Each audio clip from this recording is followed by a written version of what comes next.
저희 가족이 외출을 하면 저랑 아내와 달리 제 두 딸은 항상 챙기는 게 있습니다. 뭘까요? 마스크예요, 마스크. 이 마스크가 해제돼서 이제 대중교통을 타거나 사람들이 많은 실내 공간을 다닐 때는 쓰지만 뭐 동네 산책이나 뭐 야외를 다닐 때 이제 저는 마스크를 잘 쓰지는 않거든요. 뭐 코로나도 이미 뭐 2번 걸려봤기 때문에 담대하게 안 쓰고 다닙니다. 그런데 제 아이들은요 여전히 마스크를 꼭 챙겨서 쓰고 다녀요. 안 써도 돼라고 얘기해도 제 말은 듣지도 않고 마스크부터 챙깁니다. 이 마스크를 처음 쓰기 시작했을 때는 이 마스크 되게 불편했거든요.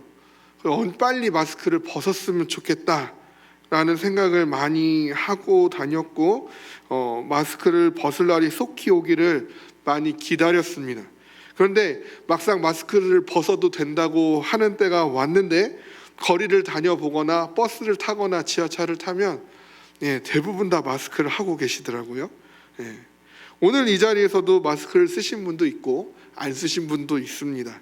근데 마스크를 쓰느냐 안 쓰느냐 이것이 중요한 것이 아니죠. 마스크를 써도 되고 안 써도 되는 거죠. 본인의 건강이 중요하고 본인의 마음의 평안함이 중요한 것 같습니다. 오늘 본문에서도 마찬가지예요. 우리가 이 하나님 앞에 무엇이 중요한지를 우리가 오늘 이 말씀의 이 본문에 빗대어서 우리가 함께 묵상해 보기를 원합니다. 근데 오늘 이 본문 우리가 함께 나눠 보려면요 먼저 에스라서를 함께 좀 살펴볼 필요가 있어요. 그래서 에스라서 1장 1절을 보시면 바사왕 고레스 원년에 여호와께서 예레미야의 입을 통하여 하신 말씀을 이루게 하시려고 바사왕 고레스의 마음을 감동시키심에 그가 온 나라에 공포도 하고 조서도 내려 이르되 바사왕 고레스는 말하노니 하늘의 하나님 여호와께서 세상 모든 나라를 내게 주셨고 나에게 명령하사 유다 예루살렘의 성전을 건축하라 하셨나니 라고 말씀하고 있습니다. 이스라엘 유다 백성이 이제 나라가 망하고 바벨론에 끌려가죠. 그들이 소원은 이 포로 생활이 속히 끝나서 자신의 고향 땅으로 귀환하는 것이 그들의 꿈이었습니다. 그리고 그 꿈이 70년에 걸쳐서 이제 드디어 이루어지게 되는 것이죠. 그리웠던 고향에 돌아온 이들이 가장 먼저 한 일은 모든 일을 제쳐두고 성전의 기초를 두기 시작한 것이었습니다. 그런데 문제는 거센 반대가 들이닥쳤다라는 것이죠. 그래서 에스라서 4장 4절을 보면 사로잡혔던 자들의 자손이 이스라엘의 하나님 여호와의 성전을 건축한다 함을 유다와 베냐민의 대적이 듣고라고 얘기를 합니다. 그러니까 이 거센 반대를 한 자들에 대해서 유다와 베냐민의 대적이라고 표현을 하고 있어요. 이들은 어디서 나타난 사람들이냐를 따져보면 포로로 끌려가지 않았던 사람들과 아수르의 여러 왕들을 통해 이주된 사람들 사이에서 생겨난 혼혈족입니다. 그들은 신앙의 정통성을 가지지 못한 이들이었어요. 그래서 그 땅에 먼저 와서 살고 있었지만 성전 건축에 제외되었습니다. 그래서 그들은 이 성전 건축에 있어서 큰 반대 세력이 되어진 것이죠. 그래서 그들은 방해 공작을 펼치기 시작하는데 에스라서 4장 5절 6절에 이어서 그들이 어떻게 방해한지가 나타납니다. 바사왕 고레스의 시대부터 바사왕 다리오가 즉위할 때까지 관리들에게 뇌물을 주어 그 계획을 막았으며 또 아하수에로가 즉위할 때에 그들이 글을 올려 유다와 예루살렘 주민을 고발하니라. 그들은요 끊임없이 방해했습니다. 계속해서 관리들에게 뇌물을 가져다 주었고요. 심지어 왕이 바뀔 때에는 상소를 올려서 유다와 예루살렘의 성전 건축이 이루어지지 못하도록 방해했어요. 결국 그 성전 건축의 공사가 중단되었고 그렇게 중단된 성전 건축은 약 15년간 이어지지 못했습니다. 모든 것을 제쳐두고 포로에서 귀환하여서 자신의 고향 땅에 와서 하나님의 성전을 짓기 시작했어요. 그 포로 귀환한 하나님의 백성들, 그 이스라엘 백성들에게는 성전이 그들의 마음속에 가득했는데 이제 더 이상 그 성전을 건축할 수가 없게 되었습니다. 그것이 중단되니까 이제 뭘 해야 됩니까? 그동안 자기가들이 짓지 못했던, 이제 본인들이 거주해야 될 집을 지어야겠지요. 그래서 성전 건축이 중단되어서 각자의 집을 짓기 시작합니다. 1년, 2년, 3년이 지나고 시간이 흐름에 따라서 잘 건축되어진 집에 사는 이들의 숫자가 점점 더 늘어나게 되지요. 그리고 이때 하나님께서는 학개를 보내십니다. 그래서 학개는 하나님의 말씀을 받아서 이스라엘 백성들에게 이제는 분발해서 성전 건축을 하라라고 외치기 시작합니다. 너희들이 그동안 멈춰두었던 성전 건축을 이제 다시 시작하라라고 외치고 다니는 거예요. 그런데 이 학개의 외침에 백성들이 어떻게 반응하냐면 아직 여호와의 전을 건축할 시기가 이르지 않았다라고 이야기를 합니다. 이들이 이 학개의 외침을 따르지 않는 것, 하나님의 말씀에 불순종하는 데에는 이유가 있었어요. 그냥 덮어두고 불순종한 것이 아니라 그들 나름대로의 이유가 있었습니다. 그것은 지금 이들이 계속되는 가뭄으로 많은 고충을 겪고 있기 때문입니다. 기나긴 가뭄의 어려움, 그것은 결코 작은 것이 아니죠. 큰 어려움이고 큰 고통일 것입니다. 가뭄이 계속돼서 우리도 얼마 전에 저기 강릉 쪽에 큰 불이 나지 않았습니까? 가뭄의 어려움은요 아주 극심한 것이죠. 먹을 것은 항상 부족했고요. 그러다 보니 물가는 치솟아 올라갔겠죠. 백성들은 대부분 궁핍했을 것입니다. 그렇다고 그들이 게을러한 것도 아니었어요. 그들은 부지런히 많은 씨앗을 뿌렸습니다. 그러나 가뭄으로 인하여 수확이 적었어요. 마셔도 목말랐고 옷을 입어도 따뜻하지 못했습니다. 돈을 열심히 벌어도 구멍난 전대에 넣은 것처럼 모두 잃어버리기 일쑤였습니다. 현실적 문제가 아주 높은 벽과 같이 서 있는 상황에 있었어요. 이 가뭄으로 인한 이 어려움이 언제나 끝나게 될지 알 수 없는 상황 가운데 있었습니다. 그러니까 적어도 이 시기는 아니었던 거예요. 이 가뭄이 좀 해갈이 되고 나면, 그래서 우리의 삶의 형편이 조금 더 나아지고 나면 그때 가서 성전 건축을 해도 되지 않겠냐라는 것이 그들의 생각이었고, 그것은 일면 합당해 보이기도 합니다. 그래서 백성들은 그러한 판단 하에서 아직은 우리가 여호와의 전을 건축할 시기가 아니다라고 얘기를 하는 것이에요. 그런데 그러한 백성들에게 하나님께서 말씀하십니다. 오늘 우리가 읽은 본문인데요, 8절에서 11절 말씀인데요, 하나님 이렇게 말씀하세요. 너희는 산에 올라가서 나무를 가져다가 성전을 건축하라. 그리하면 내가 그것으로 말미암아 기뻐하고 또 영광을 얻으리라. 여호와가 말하였느니라. 너희가 많은 것을 바랐으나 도리어 적었고 너희가 그것을 집으로 가져갔으나 내가 불어버렸느니라. 나 만군의 여호와가 말하노라. 이것이 무슨 까닭이냐? 내 집은 황폐하였으되 너희는 각각 자기의 집을 짓기 위하여 빨랐음이라. 그러므로 너희로 말미암아 하늘은 이슬을 그쳤고 땅은 산물을 그쳤으며 내가 이 땅과 산과 곡물과 새 포도주와 기름과 땅의 모든 소산과 사람과 가축과 손으로 수고하는 모든 일에 한재를 들게 하였느니라. 많은 것을 바랐지만 적었던 이유, 하늘이 이슬을 그치고 땅이 산물을 그친 이유, 그들이 그 가뭄으로부터 어려움을 당했어야만 했던 그 이유, 그들이 수고한 모든 일들에 대하여 합당한 그만한 대가를 받아내지 못했던 이유는 하나님이 보시기에 하나님의 집은 황폐하였으나 너희의 집 짓기에만 빨랐기 때문이라는 것이죠.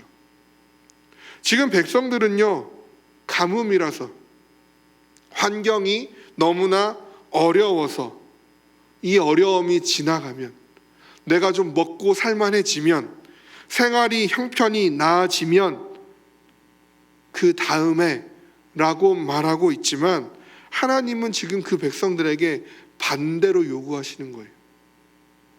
너희가 나의 성전 짓기를, 나의 집 짓기를 멈추었기 때문에 라고 우선순위가 전혀 뒤바뀐 것을 요구하고 계시는 거죠. 하나님의 이런 요구가 불합리하다고 여겨지십니까? 좀 먹고 살게나 해주시고 나서, 풍족하게 해주시고 나서 성전 지으라고 해도 되잖아요. 이 어려움을 좀 멈춰주시고 성전 지을 수 있을 만한 기반을 좀 허락하시고 그들이 좀 풍족함 가운데 넉넉히 재물을 가지고 와서 좋은 재료들 가지고 하나님의 성전을 정말 그럴싸하게 잘 지으면 더 좋지 않겠습니까? 근데 하나님은 그렇지 않다라는 거예요. 너희가 나의 집 짓기보다 너희의 집을 짓는 데에만 빠르기 때문에, 너희가 나를 기억하지 않았기 때문에, 너희들이 너희의 생활에만 갇혀 있기 때문에 내가 너희의 모든 것들을 불어버렸다라고. 그러니 빨리 성전을 지으라고 지금 말씀하시는 겁니다. 그런데 하나님이 무엇을 가지고 성전을 지으라고 말씀하고 계십니까? 산에 올라가 나무를 가져다가 성전을 건축하라 하십니다. 뭔가 특별한 것을 요구하지 않고 계세요. 뭔가 가치가 높은 것을 요구하고 있는 것이 아닙니다. 지금 이 백성들에게, 어려움 가운데 있는 백성들에게 터무니없는 것으로 성전을 지으라라고 얘기하고 있지 아니하다라는 겁니다. 가장 평범한 것, 산에 올라가면 있는 것, 그 나무 가져다가 성전을 지으라고 말씀하세요. 그러면 내가 기뻐하고 영광을 얻으리라 말씀하십니다. 그래서 참 감사한 건요, 백성들이 움직이기 시작했다라는 거예요. 1장 14절 말씀을 보면요, 여호와께서 스알디엘의 아들 유다 총독 수룹바벨의 마음과 여호사닥의 아들 대제사장 여호수아의 마음과 남은 모든 백성의 마음을 감동시키매 그들이 와서 만군의 여호와 그들의 하나님의 전 공사를 하였으니 라고 이야기를 합니다. 공사가 시작되었어요. 근데 공사가 시작된 그때에 대하여 1장 15절에서 그때는 다리오 왕 제2년 여섯째 달 24일이었더라 라고 밝히고 있습니다. 이 시기는요, 마지막 추수를 서둘러야 하는 바쁜 시기예요. 가뭄 때문에 안 그래도 먹을 것이 부족한 백성에게 이 추수기는 너무나도 중요합니다.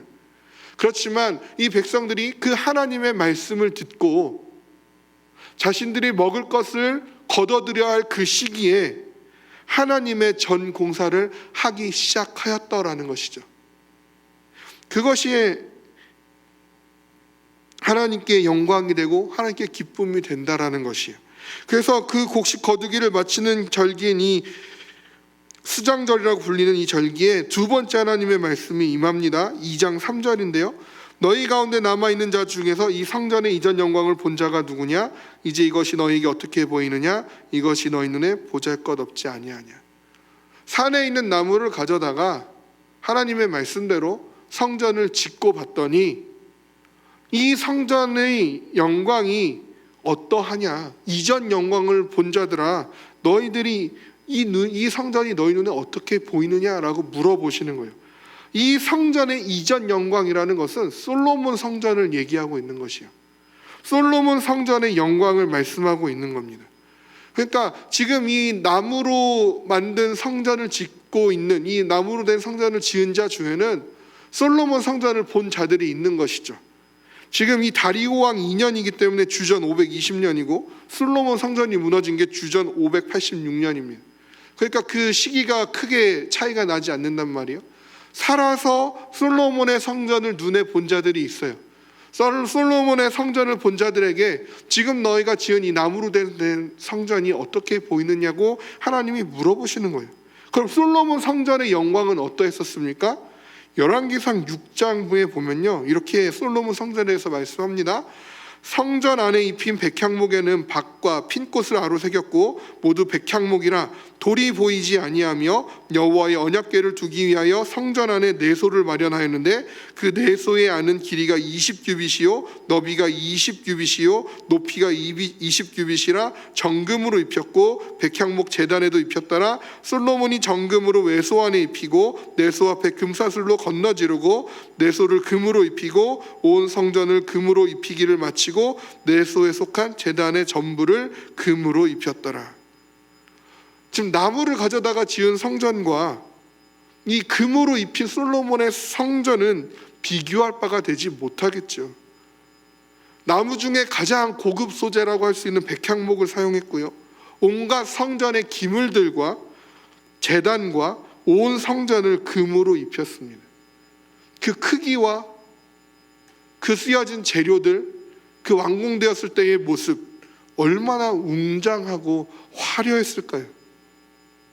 얼마나 압도적인 모습을 보였겠습니까? 그렇기에 이 나무로 지은 성전은 지금 보잘것없어 보이는 것이에요. 보잘것없어 보이는 것이에요. 보잘것없어 보이지 아니하냐, 여기 보잘것없어 보이다라는 이 뜻은 그냥 초라해 보이다 이러한 뜻을 넘어서서요, 존재하지 않다, 없다라는 의미를 가진 단어예요. 없는 것처럼 여겨지는 거예요. 성전을 짓기는 지었는데 이게 성전이 맞는지 아닌지조차 구분하기 어려울 정도, 정말 초라한, 이것이 성전이라고 말하기도 부끄러울 정도로 성전의 격이라고는 찾아볼 수 없는 그러한 모습을 표현하고 있는 단어입니다. 그런데요, 그러한 성전을 눈앞에 보고 있는 그들에게 하나님은 이렇게 말씀하세요. 학개서 2장 4절입니다. 그러나 여호와가 이르노라, 스룹바벨아 스스로 굳세게 할지어다. 여호사닥의 아들 대제사장 여호수아야 스스로 굳세게 할지어다. 여호와의 말이니라. 이 땅 모든 백성아 스스로 굳세게 하여 일할지어다. 내가 너희와 함께하노라. 만군의 여호와의 말이니라.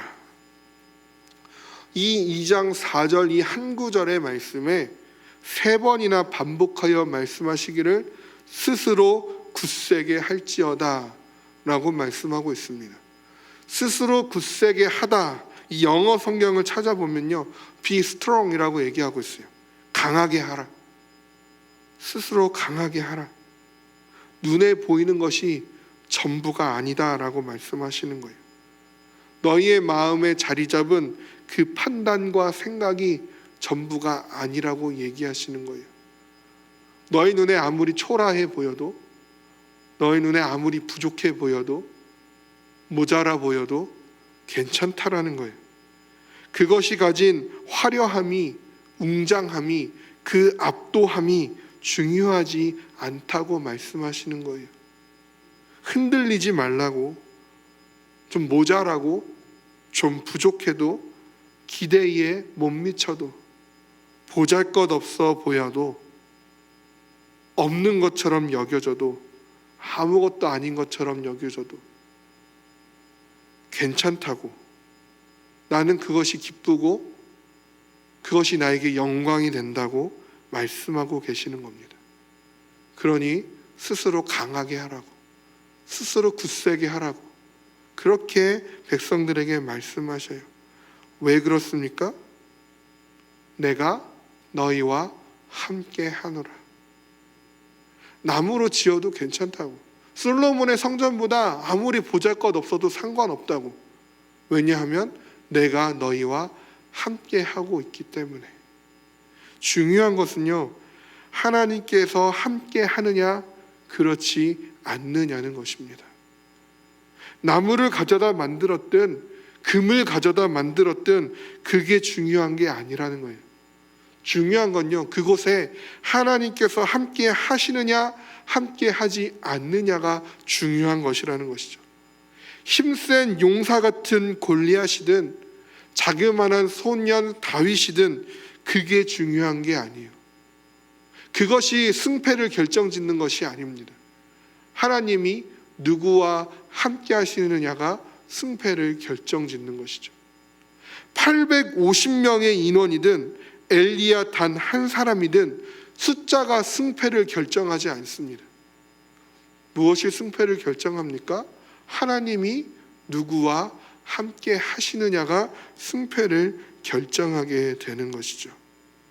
내가 어떤 사람이든, 내가 어떤 공부를 하였든, 내가 어떤 직분을 가졌고, 내가 어떤 위치에 있든, 지금 내가 무엇을 가지고 있고 내가 무엇을 가지지 못하였든, 내가 지금 풍족하든 내가 지금 궁핍함 가운데 있든 그것은 중요하지 않다라는 거예요. 중요한 것은 지금 하나님께서 나와 함께 하시느냐 함께하지 아니하시느냐라는 것이죠. 그래서요 고린도후서 4장 7절은요 이렇게 말씀합니다. 우리가 이 보배를 질그릇에 가졌으니 이는 심히 큰 능력은 하나님께 있고 우리에게 있지 아니함을 알게 하려 함이라. 질그릇은요 투박한 그릇이에요. 값어치가 없는 그릇이에요. 깨져도 아깝지 않은 그릇이에요. 귀한 그릇이 아닙니다. 우리는 그 질그릇과 같은 존재들입니다. 근데 중요한 건 뭐예요? 보배를 질그릇에 가졌다라는 게 중요한 거예요. 질그릇 안에 무엇이 담겨 있는지가 중요한 것이에요. 그런데 우리는요 계속 우리의 삶에 내 그릇이 넓어졌으면 좋겠어요. 내 그릇이 좀 화려해졌으면 좋겠어요. 좀 삐까뻔쩍해졌으면 좋겠어요. 그래서 우리 자녀들에게도 요구해요. 스펙을 쌓으라고, 이력을 쌓으라고, 경력을 쌓으라고. 그런데 그것보다 중요한 건요 그 안에 무엇이 담겨 있느냐라는 것이, 그 안에 예수가 담겨 있느냐라는 것이죠. 우리의 자녀들의 마음속에, 우리의 자녀의 심령 속에 예수와 함께 거하고 있느냐라는 것이죠. 우리가 자녀들에게 알려줘야 할 것은 어떻게 하면 예수님과 함께 거하느냐라는 것입니다. 우리의 삶에서 가장 귀하게, 가장 가치 있게 생각해야 할 것은 예수님과 내가 지금 함께 하고 있느냐라는 것이에요. 내가 아무리 거칠어도, 내가 아무리 투박해도, 내가 아무리 보잘것없어 보여도, 내가 부족하고 모자라고 아무것도 아닌 것처럼 여겨질지라도 예수 그리스도가 내 안에 담긴 순간 우리는 존귀한 자요 보배로운 자가 되는 것입니다. 하나님은 말씀하십니다. 야곱아 너를 창조하신 여호와께서 지금 말씀하시느니라. 이스라엘아 너를 지으신 이가 말씀하시느니라. 너는 두려워하지 말라. 내가 너를 구속하였고 내가 너를 지명하여 불렀나니 너는 내 것이라. 우리 집 가운데 뭐 뛰어나봐야 얼마나 뛰어나겠습니까? 우리들이 탁월해봐야 얼마나 탁월할 수 있을까요? 내가 비난하고 힐난하는 사람보다 나의 인품은 나아봐야 얼마나 더 나을까요? 우리는 솔직히 다 알고 있잖아요. 우리는요 질그릇 같은 사람들이에요. 그렇지만 우리는요 동시에 하나님께서 창조하신 사람들입니다. 하나님이 지으신 자들이고 하나님이 구속하신 자들이고 하나님이 지명하여 불러주신 자들입니다. 그렇기 때문에 우리는 존귀한 자들입니다. 그렇기 때문에 우리는 보배로운 자들이고요, 우리는 하나님의 것이기 때문에 우리는 귀한 자들입니다. 그런데 우리는 항상 착각해요. 내가 가진 무엇 때문에 하나님께 영광이 되고 내가 이루지 못한 무엇 때문에 하나님께 영광이 되지 못한다고요. 생각해 보십시오. 우리가 과연 무엇을 갖추면 하나님께 영광이 될까요? 하나님이 모든 만물을 다 지으신 분이신데, 이 모든 것이 다 하나님의 것인데 우리가 뭘 가져야 하나님께 영광이 될 수 있겠습니까? 반대로 내가 그것을 해내지 못하면, 성취해내지 못하면, 이루어내지 못하면 그게 하나님의 영광을 가리운 일이 되겠습니까? 하나님은 크신 분이고 하나님은 측량할 수 없는 하나님인데 내가 뭐 하나 하지 못했다 한들 그게 하나님의 영광을 완전히 가리울 수 있을까요? 과연 그 무엇이 하나님의 영광을 담아낼 수 있고 과연 그 무엇이 하나님의 영광을 덮어버릴 수 있겠습니까? 내가 무엇을 이루고 내가 무엇을 행하여서 하나님께 영광이 생기는 것이 아니라는 거예요. 영광 되신 하나님이 함께 하실 때 내가 가진 것들이 하나님께 영광이 되는 줄로 믿습니다. 내가 아무리 귀한 것을 가져도 그것에 하나님이 함께 하시지 않으면 그것은 아무것도 아니에요. 그렇지만 내가 아무리 작고 초라하고 보잘것없는 것을 쥐고 있을지라도 그것에 하나님이 임하신다면 그것은 하나님께 귀 쓰임받는 영광이 되어진다라는 것입니다. 영광 대신 하나님이 함께 하실 때 내가 가지지 못했다 할지라도 가지지 못한 것 또한 영광이 되는 줄로 믿습니다. 함께 하겠다는 그 하나님께서 마지막으로 오늘 본문에서 말씀하시는 것은 무엇입니까? 우리 2장 9절 말씀 보겠습니다. 이 성전의 나중 영광이 이전 영광보다 크리라. 만군의 여호와의 말이니라. 내가 이곳에 평강을 주리라. 만군의 여호와의 말이니라. 이 성전, 이 나무로 지은 성전과 이전 성전, 솔로몬, 금으로 입힌 솔로몬의 성전의 비교는 재료에 있지 않다라는 거예요. 영광에 있어요. 솔로몬의 성전은 지금 파괴되고 불타버렸어요. 왜요? 성전에 계신 하나님께 백성들이 집중하지 아니하고 성전 자체에 눈을 돌렸기 때문입니다. 성전 제거는요, 하나님의 임재의 표현이에요. 하나님의 영광이 다시 돌아오는 것입니다. 나무로 지었다 할지라도 하나님이 그곳에 함께 오시는 거예요. 그렇기 때문에 이전 영광은 비교조차 할 수 없는 거죠. 하나님이 함께 하시는 지금 이 성전의 영광이 더 큰 영광이 되어지는 것입니다. 그리고 이 영광은 다시 빼앗기지 아니할 평강이 되어질 것이라고 하나님께서 말씀하고 계시는 거예요. 이런 뉴스 보신 적 있는지 모르겠지만 지난 2월에 미국 켄터키 윌모어라는 인구 6,000명 정도 되는 도시래요. 안 가봐서 모르겠습니다만 그곳에 있는 에즈베리 대학교가 있습니다. 그곳에 휴주 예배당이 있는데 그곳에 부흥의 역사가 일어났습니다. 많은 사람들이 그곳에 몰렸고 그 예배당 주위로 많은 사람들이 자연스럽게 찬양과 기도를 했다고 합니다. 부흥이 어떻게 시작됐냐 보니까 2월 8일 수요일 채플에 이루어졌어요. 이 채플이라는 것은 의무적으로 그냥 학생들이 드리는 예배입니다. 의무적으로 참여했던 예배에서 평소처럼 예배를 드렸고 예배가 끝났고 설교자는 돌아갔고 학생들도 교실과 기숙사로 들어갔습니다. 그런데 그 예배당에 19명의 학생이 남아서 기도하기 시작했어요. 그런데 그 기도하는 중에 갑자기 하나님의 임재가 나타나기 시작했고 그것을 느낀 학생들은 다양한 매체를 통해서 사람들에게 알리기 시작했습니다. 그래서 그 19명의 그 학생들의 친구들이 모여들기 시작했고 소문이 퍼지자 다른 학생들과 그 학교의 교수들이 모이기 시작했습니다. 그리고 그것이 온라인으로 확산되어서 지역 교회의 목사들과 성도들뿐만 아니라 온 미국 전역에 있는 그리스도인들이 모이기 시작했고 다른 나라의 성도들까지 모여들기 시작합니다. 많은 이들이 모여서 하나님을 예배하기 시작했는데 그렇게 2월 20일 오후 5시까지 2주 동안 멈추지 않고 이 예배가 계속됩니다. 그 2주 동안의 예배에 어떠한 유명한 목사나 어떤 유명한 찬양 사역자도 서지 않았습니다.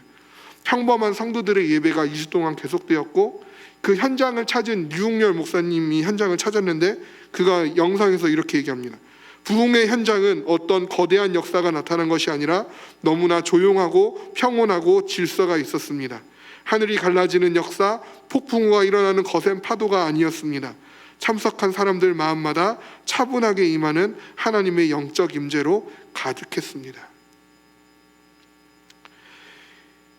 어떠한 특별한 예배, 특별한 부흥 집회에서 부흥이 일어난 것이 아니었어요.